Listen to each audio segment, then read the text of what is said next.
And today Miss Margaret will be interviewing Edgar Allan Poe. Hi, Mr. Poe. How are you doing today? I'm doing very well, thank you. I'm glad to be here.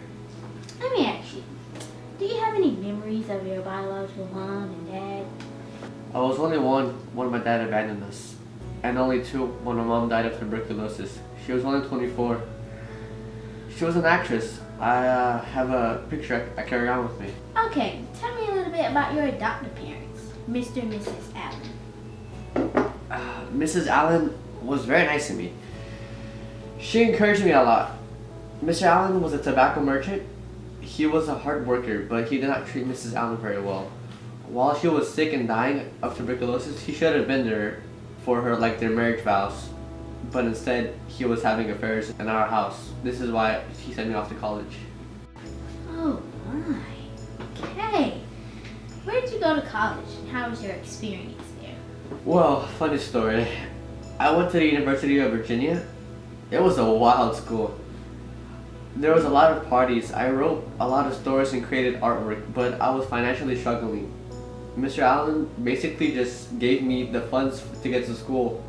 While I was there, I started gambling and tried to make money, but that didn't work so well. I was broke and I had to burn my furniture to stay warm in the winter, and I had a lot of debt in college.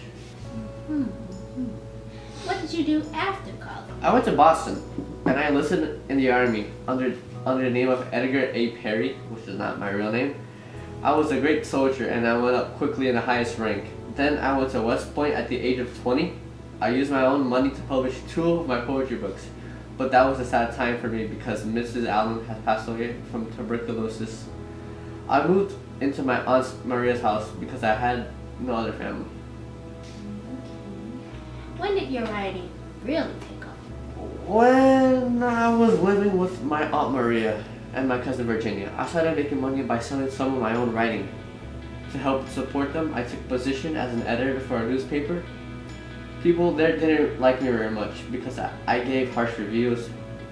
I started drinking and feeling depressed. Aunt Maria was thinking about sending Virginia to live in another place, but I love Virginia and I didn't want to lose her. What were you thinking when you married your 13-year-old cousin? Well, I loved her, and she loved me. We had fun together, but I really cared about her.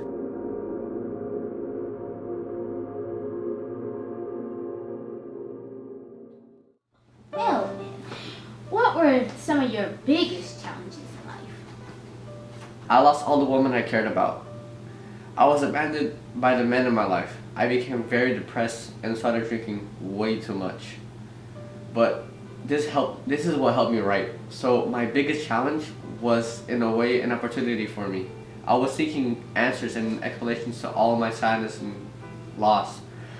I was very intrigued by death and what happens afterwards. Okay, well, I heard that you were found dead at the age of 40. Heard rumors that it was after you had been spotted drinking and you were wearing someone else's clothes. There are rumors that you may have committed suicide, murder, or it was cholera, rabies, syphilis, or influenza. How did you really die? Well, last thing I remembered was I walked out of the bar and I turned on an alley and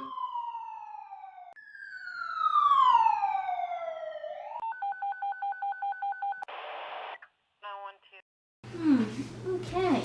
Tell me a little bit about your... Did I say the wrong question? Oh, hold on. I thought I said the wrong question. Glycemia. I said the other word, right? And it's hypoglycemia? Okay. I gotta get this right. Alright, so where was that? I mean, if you can't get it, we could just skip it, I guess.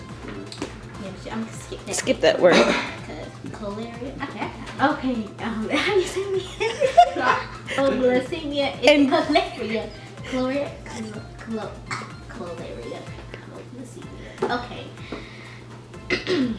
Alright, I know where I'm at. Okay.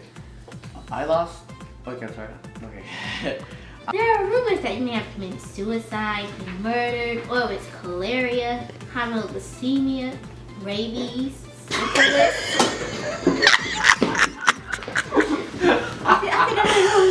Okay, I'm sorry. Okay.